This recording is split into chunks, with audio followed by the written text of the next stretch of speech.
My name is Cindy Tam. I'm a physician at Sherburne Health Center. I've been working here for 10 years. I'm Charm Torres. I'm originally from Philippines.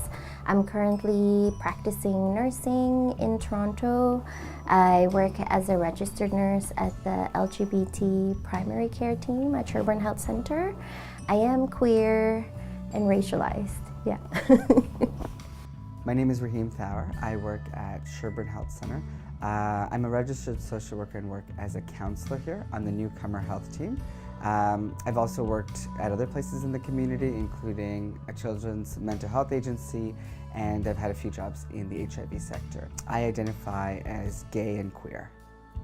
I'm Reverend Dr. Sherry DeNovo. I'm the Member of Provincial Parliament for Parkdale High Park. I knew that I wasn't strictly heterosexual from when I was a very little girl. I mean, I remember my first crush was on this lovely teenage woman who was in an acting class that my mother had me in, and I remember sitting on her lap and being goo-goo-eyed about her, and I'm proudly bisexual.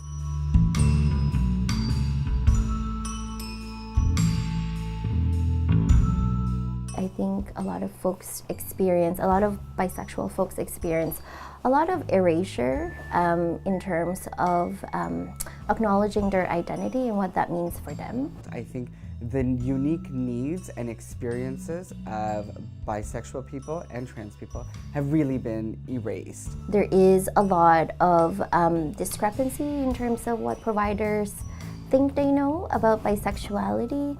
From a mainstream gay and lesbian perspective, we tend to think about bisexual people as just being on this journey toward a fixed identity of gay or lesbian, and that is really not fair. I do remember a significant period of time where it was definitely not cool to be bisexual, where lesbians or gays thought that if you said you were bisexual, you simply weren't out of the closet yet. You were just really hiding the fact that you were really lesbian or gay. And then there are some of the mistaken assumptions that I have seen some healthcare providers provide, in that if someone is bisexual, they might only count the male partner who happens to have a penis as someone who puts them at risk for various things like HPV. Those experiences come with unique health needs that we need to think about and address appropriately and adequately.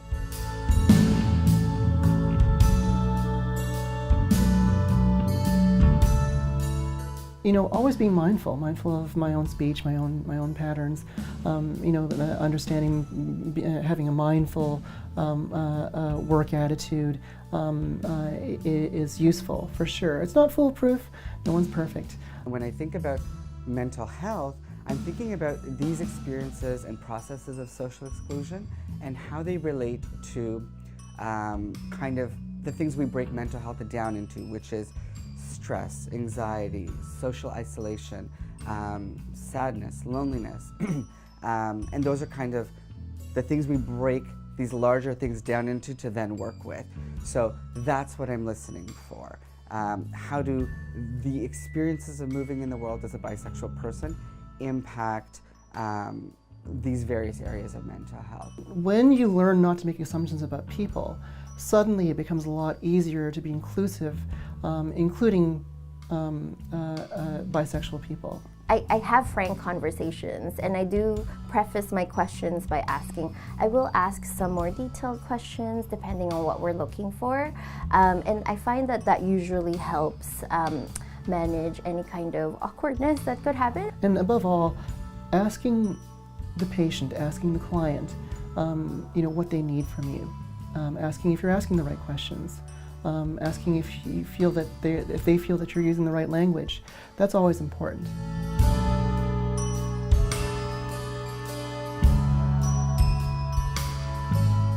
Personally, my experience came from the HIV sector, where I worked with a lot of guys who identified as bisexual, or they identified as straight but had partners that were both men and women. And from that experience, I really got a sense of the nuances of behavior versus identity, and how that impacts people's health. Because if people don't identify a particular way, they're not going to access a certain kind of service. In terms of how to work effectively and provide good service in a compassionate manner to people who are bisexual, stems from a strong background earlier on in my career in what they used to call anti-oppression training and what tends to be called cultural competence training, which I did take several courses professionally. I attended the B-side group that's actually being run here at Sherbourne Health Center. I think it's been running for a few years, and that really started my journey into learning a lot about bisexuality in terms of a lot of literature, but also community work that's happening and a lot of just even learning with people.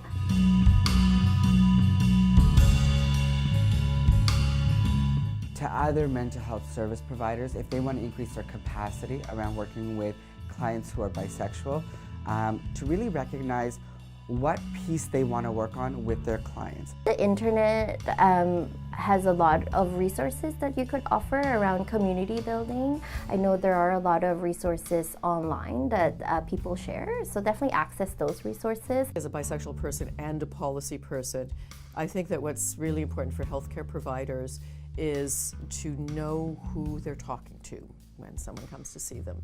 I really recommend that health providers actually formally take some kind of training, a course, and many are available, either through the organization that they work with or even on their own as part of their continuing education, to learn a bit more about cultural competence. What some people might call anti-oppression training. It's wonderful that we have so many sexualities. We should be celebrating this with our children.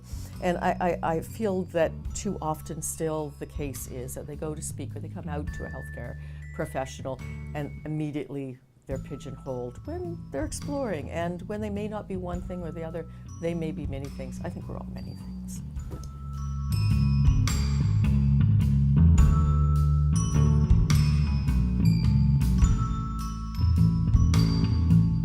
This is my community.